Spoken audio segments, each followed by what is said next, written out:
So hello students, welcome back. अभी तक हम कर चुके हैं क्या क्या मोशन चैप्टर के अंदर क्या क्या चीजें कंप्लीट कर चुके हैं। What is motion, types of motion, ये सब कुछ कंप्लीट कर चुके हैं। डिस्टेंस, डिस्प्लेसमेंट, स्पीड, वेलोसिटी, सारे कॉन्सेप्ट कंप्लीट कर चुके हैं यहाँ तक। और नेक्स्ट कॉन्सेप्ट आता है हमारा क्या, कॉन्सेप्चुअली एक्सेलरेशन। इसके बाद हमारे पास बचेगा types of equations of motion and graphical representation of these graphs. जो भी हमने पढ़ा इनको टाइम के रेस्पेक्ट में ड्रॉ करना। तो जल्दी से स्टार्ट करते हैं क्या, acceleration. So what is acceleration? Acceleration symbol is small a, and acceleration is defined as the ratio of change in velocity, or simply change in velocity with respect to time.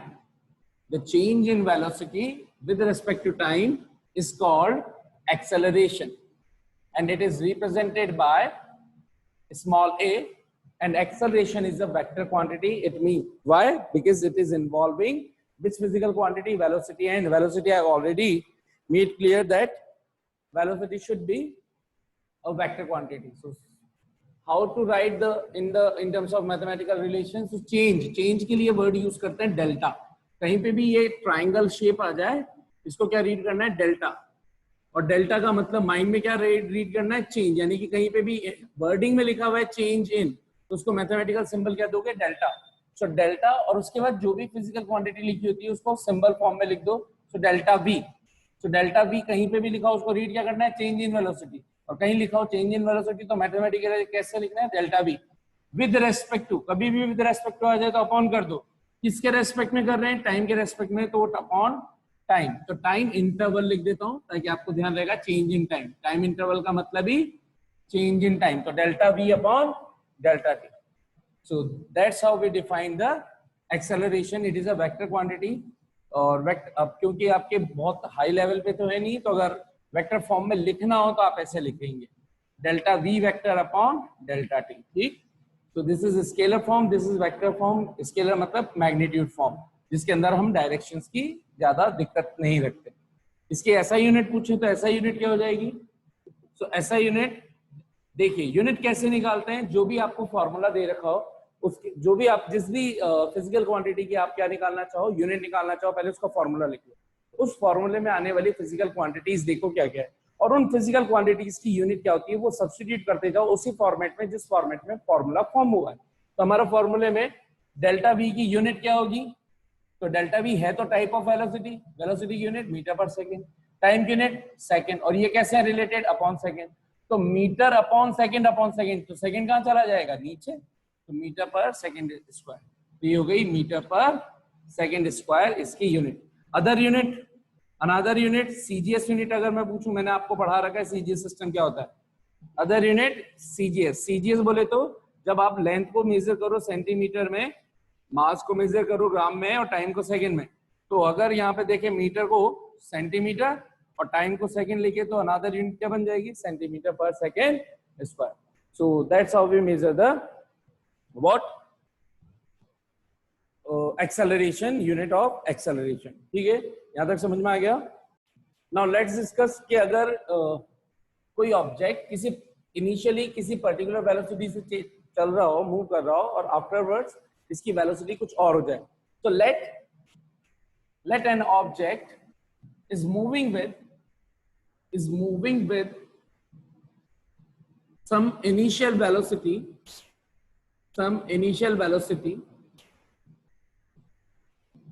u। हमने initial velocity क्या बोल दी? u। And after time interval t, after time interval small t, यानी कि delta t की value क्या लेनी है? t, its velocity changes to small v, then acceleration will be given by, acceleration of the object will be given by, कैसे लिखेंगे इसको? हमें पता है acceleration is equal to change in velocity upon time interval.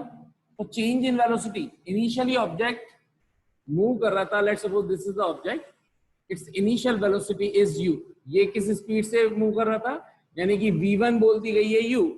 अच्छा, delta v को आप कैसे लिख सकते हो, ये यहाँ पे लिख देता हूँ ताकि आपका कंफ्यूजन वहां पे नहीं आएगा।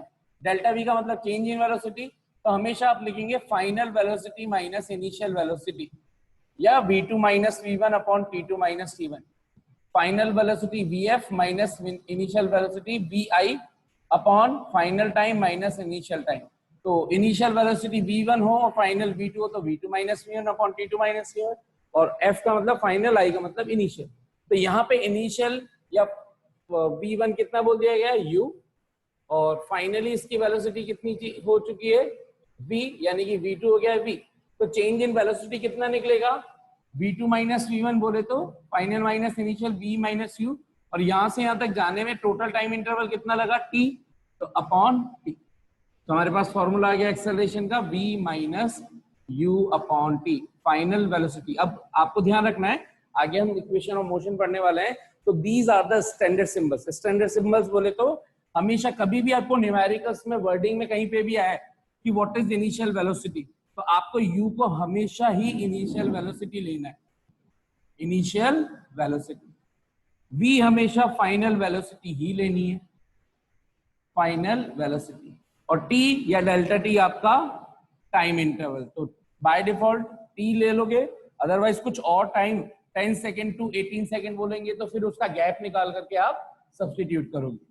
तो ये हो गया हमारा time interval. So that's how we calculate the acceleration. ठीक है, इसमें जैसे मान लीजिए आपके बुक का ही, मैं एनसीईआरटी की बुक का ही एक न्यूमेरिकल करवा देता हूँ। Starting from a stationary position, Rahul pedals his bicycle to attain a velocity of 6 meters per second in 30 seconds. Then he applies brakes such that the velocity of the bicycle comes down to 4 meters per second in the next 5 seconds. Calculate the acceleration of the bicycle in both the cases. तो अब ध्यान रखना है, अब यहाँ पे जो भी क्वेश्चन आया पहले तो आप लोग इसको नोट कर लीजिए। नोट कर लिया होगा, मैं इसको रब कर रहा हूं और फिर इसके ऊपर न्यूमेरिकल्स करते हैं। बेसिक फॉर्मूला मैं बस ये साइड में लिख देता हूं, ठीक है। I am just gonna rub it. तो मैंने अभी रब कर दिया है, मैं फॉर्मूला पहले यहाँ लिख देता हूं और फिर क्वेश्चन करते हैं। तो फॉर्मूला है आपके हमारे पास एक्सेलरेशन का फॉर्मूला, सिंपली हमेशा क्या देखेंगे, delta v upon delta t या v minus u upon t। इसको बोलते हैं equation 1, where u initial velocity, v final velocity and t time interval, t time interval। और यूनिट हमेशा ध्यान रखना है कितनी आनी चाहिए, metre per second square, SI unit के अंदर मीटर पर सेकेंड स्क्वायर। ठीक, अच्छा एक दो कॉन्सेप्ट और यहीं पे सीख लें। अगर क्वेश्चन में कभी भी आ जाए, if the object is starts from its motion from rest, यानी कि कहीं पे भी आ जाए स्टार्ट्स फ्रॉम रेस्ट, तो स्टार्ट्स फ्रॉम रेस्ट, ये कुछ कॉन्सेप्ट लिख देता हूं जो आपके बिल्डअप करेंगे आपके फिजिक्स की कॉन्सेप्ट को। स्टार्ट्स फ्रॉम रेस्ट, जिससे आपको आसानी होगी। तो जब भी स्टार्ट फ्रॉम रेस्ट, इसका मतलब स्टार्ट अगर रेस्ट से कर रहा है तो वो शुरू में मूव कर रहा था क्या, नहीं कर रहा था। अगर शुरू में मूव नहीं कर रहा था, इसका मतलब इनिशियल वेलोसिटी कितनी लेनी है हमेशा, तो कहीं पे भी ये वर्ड आ जाए start from rest, u is equal to 0। इसी तरह से ये आ जाए ब्रेक्स अप्लाइड, ब्रेक्स अप्लाइड, ठीक, एंड कम्स टू रेस्ट या कम्स टू रेस्ट, सिंपली ये भी आ जाए, केवल कम्स टू रेस्ट आ जाए, brakes applied and comes to rest. इसका मतलब ये हो गया कि कुछ देर बाद स्टार्ट हुआ किसी भी वेलोसिटी से और फाइनली कहीं पे ब्रेक लगा दिए, ब्रेक लगाने के बाद वो फाइनली रुक गया। कम्स टू रेस्ट का मतलब फाइनली वो क्या हो गया, रुक गया। तो फाइनली का मतलब v, फाइनल वेलोसिटी का मतलब v क्या होता है, 0। तो हमें ध्यान रखना है कि जब भी कम्स टू रेस्ट का मतलब है रेस्ट पर आ जाए तो फाइनल वेलोसिटी कितनी लेनी है, 0। Got it. ठीक इसी तरह से अगर इनिशियली मान लीजिए ऑब्जेक्ट मूव कर रहा हो 20 मीटर पर सेकेंड से यानी कि इनिशियल वेलोसिटी इस ऑब्जेक्ट की मैंने मान ली है, u मान ली है मैंने 20 मीटर पर सेकेंड, और फाइनली ब्रेक्स जब भी लगाएंगे तो कंपलसरी मान के चलना, ब्रेक लगाने पर क्या होता है, स्पीड में चेंज, कैसा चेंज होता है, इंक्रीज होती है कि डिक्रीज होती है? तो ऑब्वियसली बात है ब्रेक लगाएंगे तो स्पीड डिक्रीज होगी, यानी कि इसकी जो वेलोसिटी है वो कम हो गई। तो 20 मीटर से लेट्स सपोज 15 हो गई। तो अब ध्यान रखना एक्सेलरेशन का आंसर v माइनस यू जो आएगा, इसमें हमेशा कितना आएगा, 15 माइनस 20 अपॉन टी, जो भी टाइम इंटरवल दे रखा हो, ये माइनस में आएगा। 15 माइनस 20 माइनस का 20 है, तो इसका मतलब माइनस 5 अपॉन टी। तो फाइनल आंसर क्या बना, नेगेटिव। आपको क्या ध्यान रखना है, इसका मतलब ये तो एक मैंने एग्जांपल से समझाया। कॉन्सेप्ट क्या बना, अगर ब्रेक लगाएंगे तो whenever brakes will be applied, final velocity will decrease, so acceleration will become negative। तो फिर से मैं लिख रहा हूं, brakes applied and speed decreases। तो कौन सी स्पीड या वेलोसिटी, कौन सी स्पीड या वेलोसिटी डिक्रीजेस? इसका मतलब final velocity should be less than to initial velocity। इसका मतलब हुआ v should be less than to u। Clear? इसका मतलब हुआ, इसको अगर मैं इधर ट्रांसफर कर दूं तो v minus u should be less than to zero, और लेस देन टू जीरो का मतलब कैसे नंबर होते हैं, नेगेटिव, यानी कि v माइनस यू आंसर क्या आया, नेगेटिव। तो हम बोलेंगे इसको then a will be is equals to negative. तो हमने देखा एक्सेलरेशन नेगेटिव हो सकता है अगर ऑब्जेक्ट की स्पीड कम हो जाए। कम कब हो सकती है, जब ब्रेक्स अप्लाई कर दे। ठीक इसी तरह से बोला गया, मान लीजिए कि if the driver accelerates or applied the he applied the brakes, हो ही गया, he gave the acceleration, मतलब ऐसा बोल दिया गया कि जो उसकी रेस होती है, रेस को वो क्या कर रहा है, एक्सेलरेट कर रहा है। तो उस पे वर्ड ये आएगा कि if the object accelerates at the rate of, तो अगर बोल दिया जाए कि रेस इंक्रीज हो रही है, race increases, that means v should be greater than to u, final velocity should be greater than to u, यानी कि v माइनस यू कैसा हो जाएगा, v minus you should be zero. इसका मतलब ग्रेटर देन जीरो का मतलब कैसे नंबर्स, पॉजिटिव। इसका मतलब हमने देखा, और v माइनस यू, टाइम तो हमेशा बाय डिफॉल्ट पॉजिटिव रहता ही है, टाइम कभी भी नेगेटिव नहीं हो सकता, टाइम हमेशा बढ़ता ही जाएगा, इसलिए t2 माइनस t1 या final time minus initial time, always answer positive. तो a का आंसर पॉजिटिव नेगेटिव आना किस पर डिपेंड कर रहा है, v माइनस यू पर। तो v माइनस यू अगर ग्रेटर देन जीरो हुआ तो v minus you positive, v minus you positive का मतलब a पॉजिटिव। हमने देखा कि a पॉजिटिव भी हो सकता है, a नेगेटिव भी हो सकता है। कब, जब the driver accelerates the bus और जो भी उसका व्हीकल है। सो एक्सेलरेटिंग सिचुएशन, तो कहीं पे भी एक्सेलरेशन आए कि एक्सेलरेटिंग, तो उसको बाय डिफॉल्ट पॉजिटिव एक्सेलरेशन लेते हैं। ठीक है, इसी तरह से नेक्स्ट सिचुएशन अगर मैं बोल दूं, अगर ऑब्जेक्ट की स्पीड में या वेलोसिटी, स्पीड नहीं वेलोसिटी में चेंज ही ना है, if velocity of object does not change,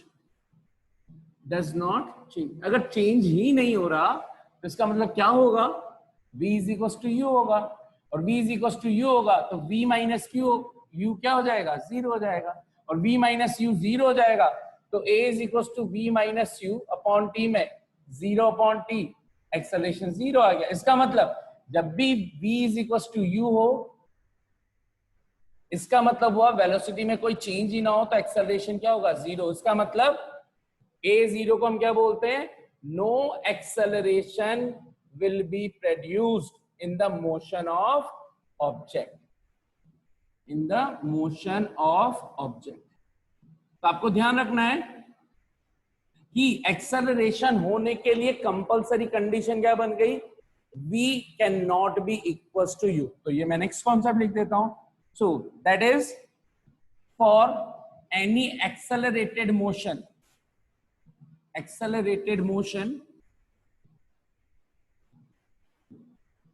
v can not be equal to u। v और u velocity and initial and final velocity कभी भी बराबर ना हो कांस्टेंट वेलोसिटी से मूव नहीं करना चाहिए। तो इसका मतलब जब भी ऑब्जेक्ट में किसी भी तरह से, चाहे वो मैं वेलोसिटी बार बार क्यों बोल रहा हूँ, स्पेशली यहाँ स्पीड वर्ड यूज नहीं कर रहा हूँ, क्यों, सीधी लाइन में चल रहा है 10 मीटर पर सेकंड से, और सीधी लाइन में 10 मीटर पर सेकंड से चला जा रहा है, इसी को बोल सकते हैं यूनिफॉर्म वेलोसिटी। लेकिन किसी ने कहा ये 10 मीटर पर सेकंड से चल रहा है और इसने टर्न लेकर के भी 10 मीटर पर सेकंड से चल रहा है, तो नहीं, स्पीड सेम है, डायरेक्शन चेंज हो गई तो हम बोलेंगे वेलोसिटी चेंज हो गई है। यानी कि इनिशियल वेलोसिटी भले ही 10 मीटर पर सेकंड हो और speed wise final speed 10 metre per second है, लेकिन फाइनल वेलोसिटी आप डायरेक्ट 10 मीटर पर सेकंड नहीं बोलोगे, क्योंकि जब वेलोसिटी बोलेंगे तो उसमें डायरेक्शन भी इंक्लूड करना जरूरी है। तो आप वेलोसिटी, इनिशियल वेलोसिटी क्या बोलोगे, 10 metre per second towards x direction, इसको बोलोगे final velocity 10 metre per second Z direction. अब ये आपके लेवल पे अभी नहीं है, ये इसको बोला जाएगा मोशन इन 2D, वो आप 11th ग्रेड में पढ़ोगे। तो आपके भी हम मोशन इन स्ट्रेट लाइन को डिस्कस करें तो आपको ध्यान रखना है कि यहाँ पर वेलोसिटी में चेंज होना जरूरी है एक्सेलरेशन प्रोड्यूस होने के लिए।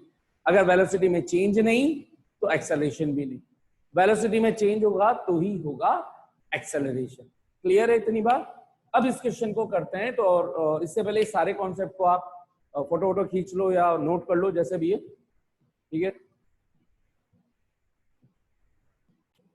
तो मैं रब कर दूं अब इसको, आपने फोटो खींच लिया होगा या फिर नोट कर लिया होगा, या पॉज करके कर लेना यार, है ना।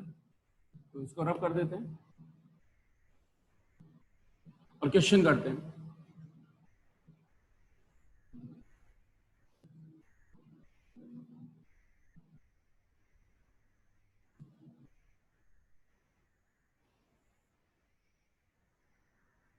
तो क्वेश्चन दे रखा है साहब, starting from a stationary position. तो पहली लाइन पढ़ते ही मुझे समझ में आ गया कि गिवन में क्या है, सॉल्यूशन लिखा, सॉल्यूशन में जो जो गिवन है वो लिखो। स्टार्टिंग फ्रॉम स्टार्टिंग फ्रॉम क्या बोला था, starting from a stationary position. Stationary का मतलब क्या हो गया आपके पास, u0, stationery position u0। Then बोल रखा है Rahul pedals his bicycle to attain a velocity of 6 metre per second. तो u0 और फाइनली उसने कितनी अटेन कर ली, 6 मीटर पर सेकेंड, और कितने टाइम के अंदर कर ली, 30 सेकेंड्स के अंदर। In 30 seconds then he applies brake. तो यानी कि इनिशियली, इसका मतलब देन ही अप्लाइज का मतलब हो गया ये दो टुकड़ों में, तो 2 पार्ट्स में ट्रेवल करवा रहा है। इनिशियली 0 थी इनिशियल वेलोसिटी, कुछ देर बाद 30 सेकेंड्स के बाद ऑब्जेक्ट अपनी ए पोजीशन से कहां पे आ गया, बी पोजीशन पे आ गया, जहां पे उसकी वेलोसिटी हो गई v = 6 मीटर पर सेकेंड। फिर उसने बोला है then he applies brakes such that the velocity of the bicycle comes down to 4 seconds in next 5 seconds। तो A से B तक तो उसने 30 सेकेंड लिए, और उसके अगले 5 सेकेंड्स के अंदर उसने ब्रेक्स लगाए इस तरीके से कि इसकी कुछ और वेलोसिटी, जिसको v' लिख दूं, वो हो चुकी है 4 मीटर पर सेकेंड। तो ध्यान दीजिए ये 2 पार्ट्स के अंदर हो गई। केस 1, तो केस 1 मैं कैसे बोलूंगा, केस 1 A से B during A to B, during A to B। अब क्योंकि 2 केसेस है तो इसको U1 B1 इस तरह से करके किया करें तो ज्यादा आसानी होगी हमेशा। तो हम केस 1 के रेस्पेक्ट में इसको U1 बोल देंगे और इसको V1 बोल देंगे। तो U1 है 0, V1 है 6 मीटर पर सेकेंड, सॉरी यहाँ पे लगाना था, 6 metre per second, and time interval T दे रखा है 30 सेकेंड्स। सो आपको क्या बोल रखा है, calculate the acceleration of the bicycle in both the cases. तो हमें इसका एक्सेलरेशन, तो केस 1 ले रहे हैं तो acceleration 1 = v1 minus u1 upon t1, इसको t1 बोल देता हूं। v1 कितना है 6, u1 कितना है 0, t1 कितना है 30, 6 माइनस 0 अपॉन 30, 6 अपॉन 30, 1 अपॉन 5, तो 1 अपॉन 5 हो गया या 0.2 मीटर पर सेकेंड स्क्वायर। तो ए का आंसर आया है सब positive 0.2 metre per second square. तो ध्यान दीजिए जब भी स्पीड वेलोसिटी इंक्रीज होगी आंसर हमेशा पॉजिटिव ही आएगा। तो आ रहा है क्या, बिल्कुल आ रहा है। नेक्स्ट केस करें, case 2 during B to C, इसको C बोल देता हूं। Case 2 during B2C। तो B2C के अंदर वापस से डायग्राम बनाते हैं, छोटा सा रफ डायग्राम। जो क्वेश्चन बोले अगर उसका डायग्राम आपके माइंड में बन सकता हो, so draw the diagram on the paper, then the situation will be much easier for you. So let's suppose this is, अब ये कहां पर है B2C में, तो B should be called initial position with respect to motion from B to C। तो अगर ये B इसकी इनिशियल पोजीशन है तो ये इसकी इनिशियल वेलोसिटी U2 कहलाएगी। और U2 ध्यान से देखें तो यही है U2, ये U2 है और यही केस 1 की V1 है। तो हम यहाँ पे लिखते हैं U2 इज इक्वल टू क्या हो गई, केस 1 की फाइनल वेलोसिटी कितनी हो गई 6 मीटर पर सेकेंड, और फाइनली इसकी वेलोसिटी V2 कितनी हो चुकी है 4 मीटर पर सेकेंड, जिसको मैंने V डैश बोला हुआ था। तो V2 is equal to 4 metre per second. Time interval B2C बोल दिया गया है 5 सेकेंड लगे, नेक्स्ट 5 सेकेंड, इसका मतलब B से C में 5 सेकेंड लगे। तो time T2 is equal to 5 second. तो acceleration A2 is equal to V2 minus U2 upon T2। Case 2 के लिए 2 2 2 लगा दिया सब जगह। V2 हो गई 4 इनिशियली, U2 हो गई V1 इज इक्वल टू 6, तो 6 और अपॉन टाइम 5, तो कितना हो गया 4 minus 6 minus 2 by 5 minus 0.4 metre per second square. Don't forget to apply unit and proper unit. Minus 0.4 meter per second square. That's how we solve the question. I hope you got it. समझ में आ गया सभी को?